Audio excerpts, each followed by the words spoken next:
Yeah, so artificial intelligence, let's talk about this. What are the real dangers and pitfalls as we continue to go down this quote unquote rabbit hole of artificial intelligence? Well, the first thing that I see as a major flag is that we don't actually understand that we've been using this artificial intelligence literally over 100 years. I mean, since the concept of inorganic processing of anything has existed before the Apple IIe or the Commodore 64 or Pong, before any of that, we were using artificial intelligence to do tasks, to do things. On some level, the invention of the automobile is a form of artificial intelligence. So the real threat and the real concern is that we collectively have not conceptualized that this artificial intelligence, because we have a label for ChatGPT and Grok and all these different names that are basically, in a lot of ways, they're not thinking for us. They're basically just processing information that we've already collected. Some of us, or a lot of us, have entered into a database known as, on the internet. These artificial intelligence chatbots and everything else are just searching the internet for things that people have posted. They've gotten the most attention, and so that's kind of seemed to be the most accurate. That's why anytime you see something that was created by artificial intelligence, there's always a legal disclosure that says AI can make mistakes. Well, it's just a reflection of the human thought process, the human consciousness, and the humans that posted the information that the AI is using. So, in a lot of ways, AI isn't separate from us. It's actually an outcropping of our own individual and collective consciousness to begin with. But the real danger, let's talk about data centers. So data centers aren't really harmful. We've got a lot of attention and a lot of new laws and protests and different things, and people standing their ground, farmers standing their ground. You're not putting a data center here, this, that, and the other. It's really irrelevant. All of that is irrelevant. First of all, data centers are nothing but a material outcropping of the way that we've used the internet now since the 90s, right? Whenever you're collectively doing something in the realm of thought, it becomes matter, it becomes mass at some point. And so these data centers are just physical outcroppings of our individual and collective consciousness that has evolved through telephone lines, cable lines, satellite, sharing of information. That's all these data centers are. And yeah, I mean, they do take up land and space, and obviously that damages trees, plants, things. But we've been doing that humans have been doing that since there were humans. Animals do that. You take one stick, move it over here, you build a building, you build a house, and you're going to damage the land. So really, the physical data centers aren't harmful from that perspective. As far as water, we have an atmosphere. There's not a shortage of water ever. We have the same amount of water today that we had 6 million years ago. It doesn't go anywhere. It just recycles. And so this water that's going through the data centers, is it going to be altered in some way? Probably. Are we already altered by our use of technology anyway? Yeah, for sure. Is our body 98% water anyway? Yeah. Does the fact that I'm wearing headphones and talking in a cell phone, does that alter my biology in some way? Absolutely. It always has. So really, again, the data center aspect and the water flowing through these data centers, it's no different than anything that we're already doing and have been doing for decades now. So it's really insignificant. The biggest problem with embracing this artificial intelligence is our we're losing our ability to think for ourselves even more so than we already have.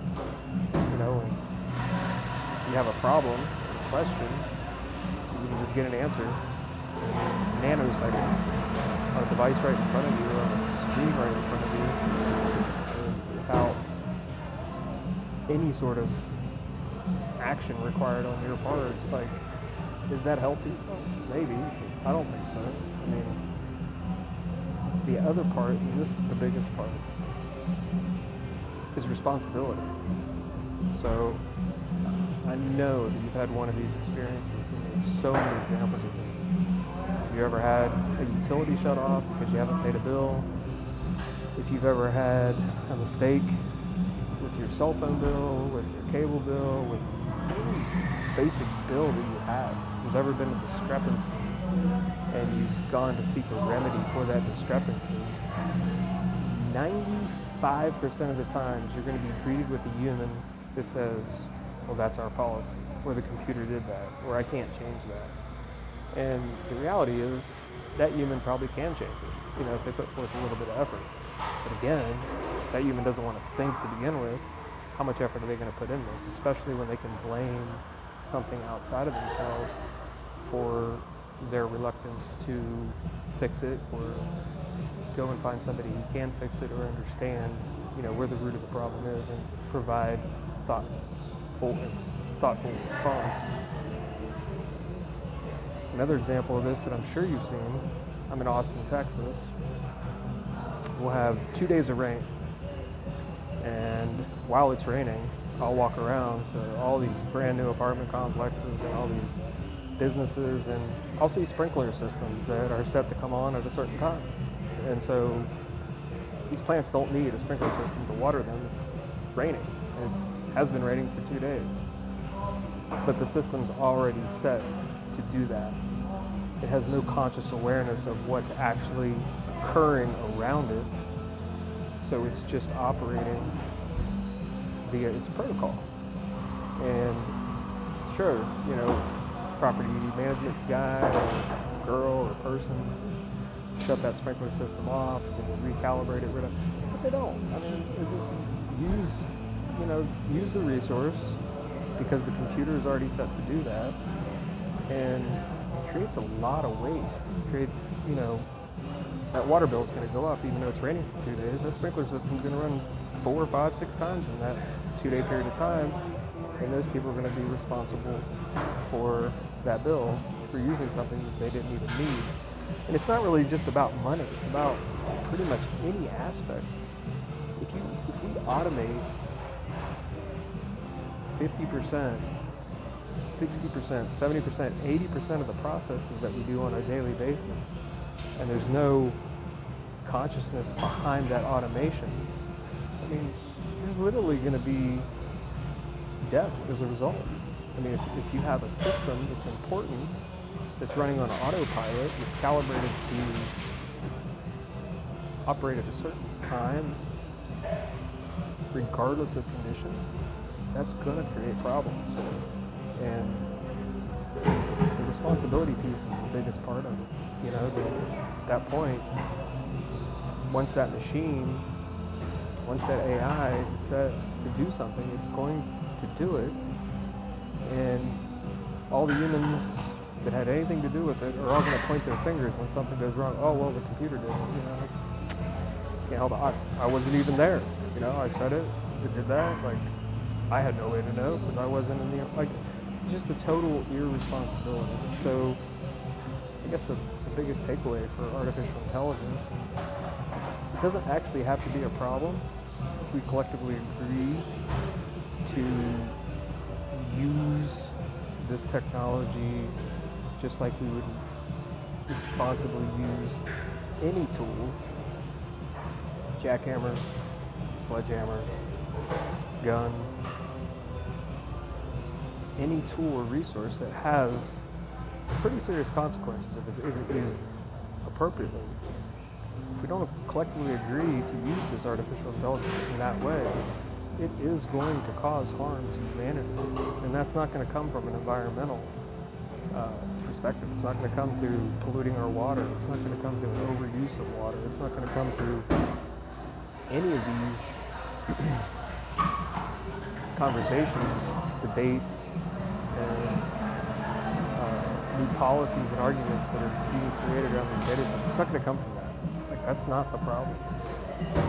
The problem is going to be if we just refuse to think and we refuse to take any responsibility for what we are doing, how we are doing it, then there are some serious consequences ahead for humanity as this thing evolves. That's my perspective, and you've got someone like Elon Musk, whether you're a fan or not, makes no difference. He's a very intelligent human, he's very wealthy, he has a lot of authority, he has a lot of resources, and he's basically the catalyst that's moving this whole artificial intelligence machine forward. If you haven't checked out Starbase, it's called Starbase, down in South Texas, it's being created. I mean, it's a massive undertaking, all driven by artificial intelligence. The intention is to have robots run the entire facility, and it's going to be a launch pad for Elon's next attempt at going to Mars. Well, he's not going to go to Mars, he's sending someone else to Mars, because he knows it's a death mission. At the end of the day, it's a suicide mission. We're not even controlling our own communities, cultures, natural resources appropriately on the planet that we occupy. Why are we trying to go to another planet? I don't get it. I mean, I'm not blaming Elon, he's just being himself. You can't blame somebody for being who and what they are, but you can blame yourself if you just sit by and watch things happen that really shouldn't be happening, and you're participating in things that really shouldn't be participating in. You're just as responsible. But the bottom line is, when you've got a human like Elon Musk saying that he's concerned about the effects of artificial intelligence on humanity, and he's the one driving the train, I mean, you've got to really think about that. You've got to really look at that and say, what part of this can I play in a responsible way, and how can I possibly, as an individual, affect,